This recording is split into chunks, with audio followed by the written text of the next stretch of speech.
The 1927 NFL season was an awkward high school reunion for professional football. The popular kids, the New York Giants, already knew they were winning everything, while the rest of the league tried desperately to look busy. The November 24th Thanksgiving Day game between the Providence Steam Roller and the Pottsville Maroons was one such engagement, a seemingly minor event with a disproportionately dramatic backstory. The game itself was as exciting as a tax audit, with Pottsville grinding out a 6-0 win at their home field, Minersville Park.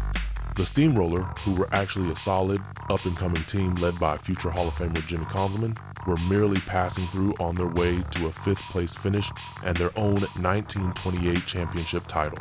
For the Maroons, who were struggling financially due to the slump in the local coal industry and roster instability, the win was a small, fleeting moment of pride in a 5-8 season. But this wasn't just any regular season matchup. This was a meeting of historical significance, largely because of a spectacular bureaucratic meltdown 2 years prior. The real story surrounding the 1927 game was the lingering stench of the 1925 championship controversy.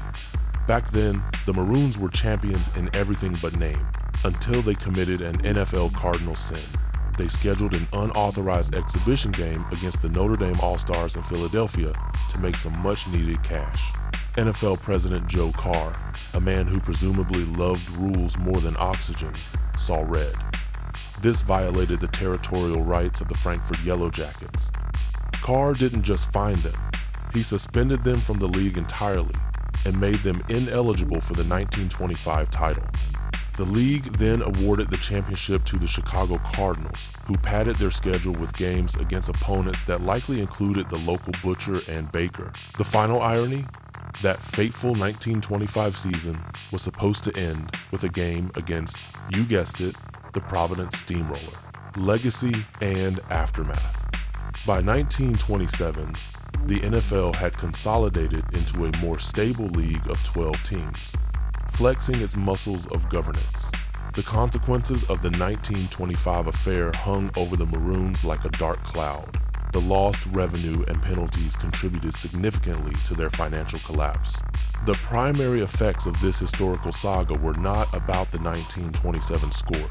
Financial ruin and relocation, the Maroons were financially crippled. Owner John Striegel eventually sold the team, and the franchise was moved to Boston in 1929, effectively ending the NFL's presence in tiny Pottsville, Pennsylvania. The curse?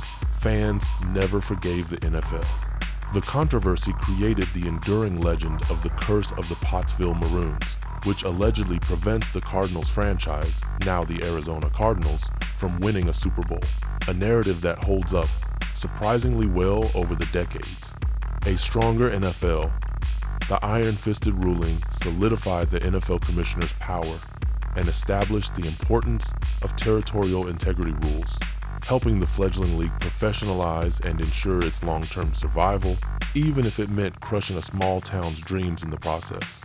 The 1927 Thanksgiving game was just a quiet moment of professional football history, played by two teams whose brief intersection 2 years earlier had already altered the trajectory of the entire league.